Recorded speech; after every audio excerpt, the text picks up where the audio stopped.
Everyone, welcome to this week's My Weekly CBS Fix. I hope you had a wonderful week.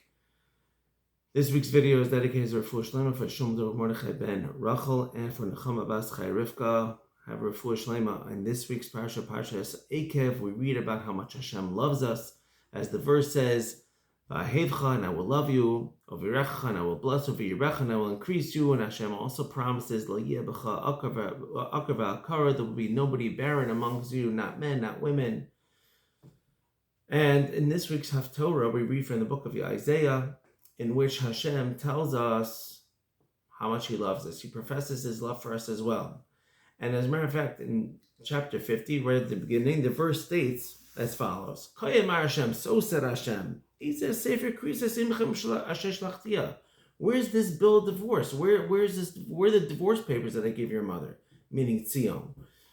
Zion, which is the name that Hashem gave for the mother of the Jewish people. Well, I didn't send her away. No bill of divorce. Don't worry, I'm always yours. I'm always going to protect the Jewish people. Yet we find in the book of Jeremiah, in chapter 3, verse 8, Perek Gimel, Pasuk Ches, that the verse says over there, and I will give her ve'etene sefer krisa sahala, and I gave her divorce papers. So which one is it? Are we married to Hashem or are we divorced? Did Hashem divorce us or did He not divorce us, as it says in Isaiah? So there's two answers. One answer is given that it's given in the form of a parable. There was once a king who got really angry at his queen, and he threw her a bill of divorce. Get out, you're divorced. But when she wasn't looking, he snatched it back and took it from her. And so now every time she wanted something, he said, I divorced you. Get out of here. You're not my wife anymore.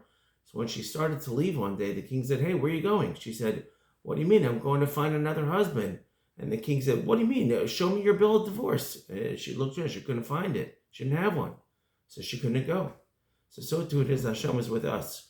When we start to go serve other gods, look for other, Hashem says, hey, why are you leaving me for? Did I divorce you? But when we ask Hashem for things, He says, don't you remember I threw you divorce papers? Meaning, in Jeremiah, what it's saying is that Hashem acts with us. He conducts Himself with us, unfortunately, as if He divorced us. And it's a threat to us. That's part of the rebuke that Hashem has divorced us. And we cry out to Hashem for help. Hashem says, what do you come to me for? I'm not your husband. But when we go serve gods, other gods, Hashem says, hey, what about me? Show me your divorce papers. Why you go serve other gods? And the other answer is that some people Hashem did actually divorce Himself from. Some of the Jewish people who defected so badly, whether it was the 10 tribes who went lost, or whether it's people amongst us today who have gone so far forgotten that Hashem in a certain sense divorced us. He divorced them.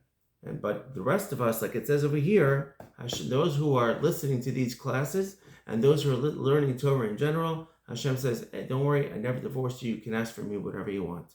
We still have that kinship with Hashem. However, even those that have gone so lost, I want to continue with what it says, that another parable is giving that Tzion, who's like the widow of Yerushalayim, she says, Hashem, where are all my children? The parable is given about a woman who she lost all her children and her husband, and she feels all forsaken and forlorn, and finally 30, 40 years later, her children, who are now grown men, they look completely different. They come back to her and they say, Mom, she's like astounded. I can't believe it. I thought you guys were dead. And then her husband comes back and her joy knows no bounds. And Hashem promises, Tzion, Hashem promises the city of Yerushalayim, that one day in the future, throngs will be overflowing crowds of people coming back to her of all her children. And it'll be incredible, incredible joy that the city of Yerushalayim will know when the future redemption comes, and the same way that all those at that time they'll be overflowing with those children. Some of those children will be even those far-flung ones who Hashem one time divorced. He will again have them remarried and re-brought back into the fold.